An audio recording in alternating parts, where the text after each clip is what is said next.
Buenos días, soy Melanie Kisbert, soy médico psiquiatra y el día de hoy vamos a repasar un poco acerca del síndrome neuroléptico maligno. Esta es una urgencia neurológica que amenaza la vida.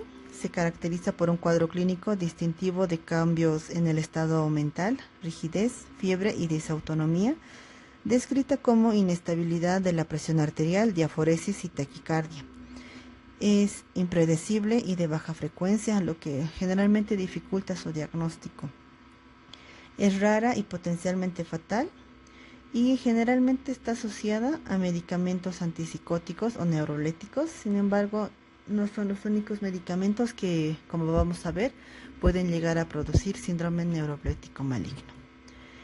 En cuanto a historia, el doctor Jean Delay fue un psiquiatra neurólogo y escritor francés y fue la primera persona que describió este síndrome en el año 1960 y lo describió como síndrome hipertónico asimétrico. En cuanto a la epidemiología, la incidencia reportada ha ido variando en las últimas décadas, no obstante siempre ha sido bastante baja. En el año 1993, la incidencia era del 0.2% al 3% y para el año 2023 se reportaba una disminución del mismo hasta un 0.1 al 0.2%. En cuanto a la frecuencia, la mayoría de los pacientes con síndrome neuroléptico maligno son adultos jóvenes, pero también se ha descrito en otros grupos etarios. En cuanto a la proporción de presentación, los hombres superan a las mujeres en una proporción de 2:1. Esto probablemente debido a que los varones psicóticos suelen ser más agresivos que las mujeres psicóticas, obligando a los médicos a iniciar tratamientos más intensos en varones que en mujeres. La aparición de síntomas en el 66% de los casos, y la aparición de los síntomas se produce durante la primera semana del inicio del tratamiento con neurolépticos.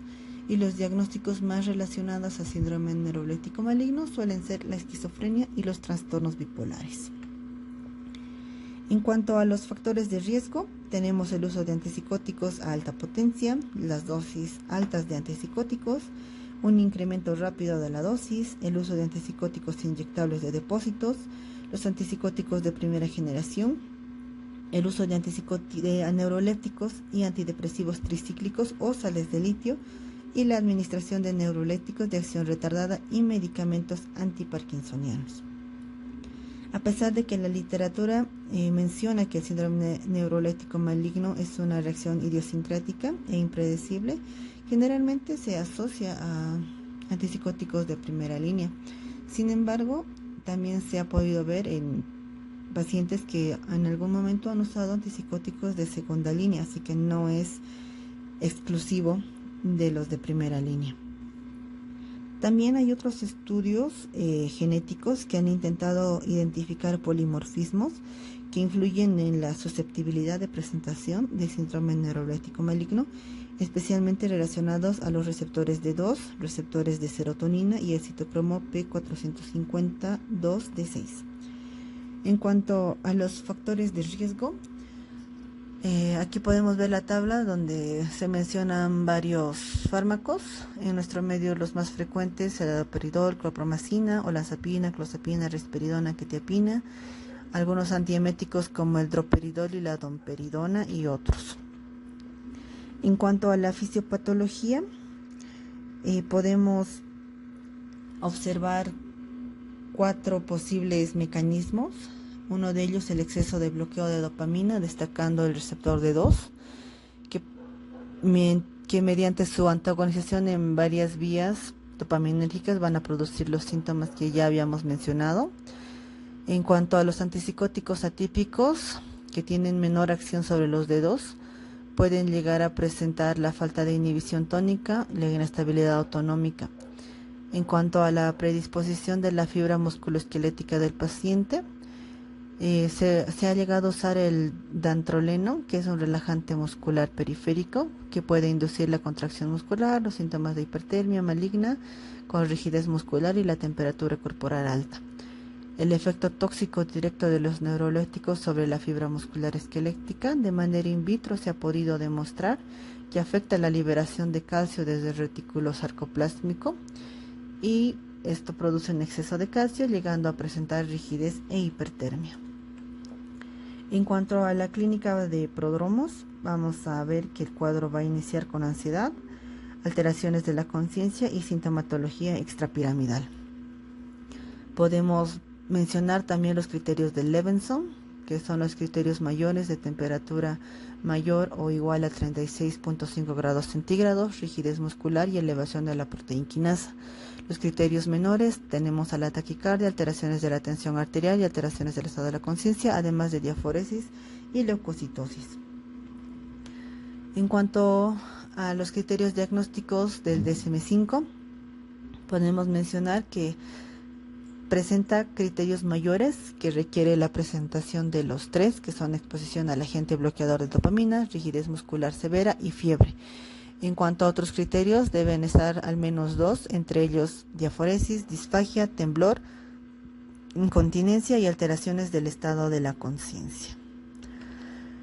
En cuanto a hallazgos laboratoriales, podemos encontrar niveles elevados en suero de proteína fosfoquinasa, aldolasa, transaminasas y deshidrogenasa láctica. Por el contrario, podemos llegar a encontrar una concentración baja de hierro sérico y de leucocitos.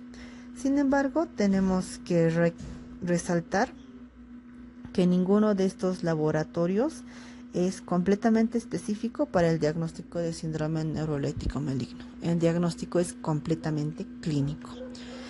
Y sí podemos anotar que nos llama mucho la atención que la proteína quinasa típicamente va a estar en un rango elevado, que es mayor a 1000 unidades internacionales litro y que puede llegar incluso a alcanzar valores por encima de los 100.000 unidades litro.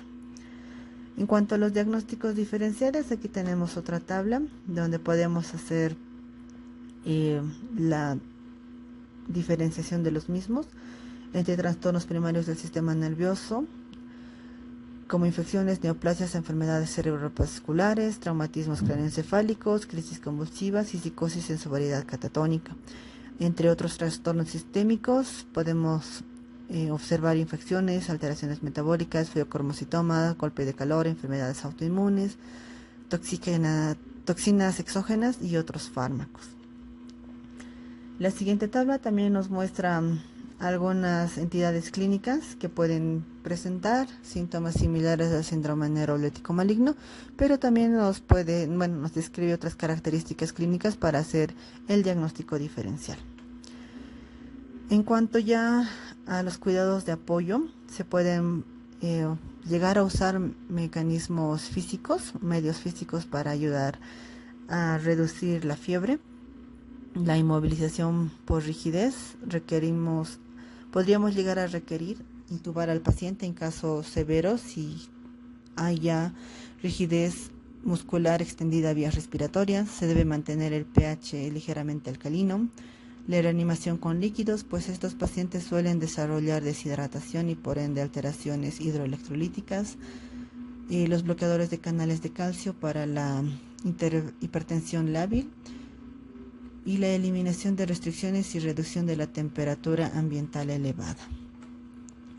En cuanto a la intervención farmacológica, se ha descrito el uso del dantroleno sódico, que es un relajante musculoesquelético directo, que interrumpe el acoplamiento excitación-contracción y produce un bloqueo del flujo de calcio desde el retículo plasmático. Lamentablemente tiene efectos adversos como la hepatitis y en casos severos y si va a requerir un uso prolongado del dantroleno, se debe combinar con la bromocriptina. También se ha descrito el uso de benzodiazepinas, esto para producir reversión del sistema GABAérgico. Entre los medicamentos más usados son el lorazepam, diazepam y el clonazepam. En nuestro medio únicamente vamos a encontrar el clonazepam y el diazepam. Las vías de administración intramuscular y endovenosa y oral. Como efectos secundarios de las benzodiazepinas podemos encontrar el retraso de la vigilia y la reducción, y va a requerir una reducción de la dosis de manera progresiva. La bromocriptina, que es un derivado del cornezuelo de centeno, es un potente agonista del receptor D2 posináptico. Puede contrarrestar el bloqueo de dopamina atribuido a los antipsicóticos.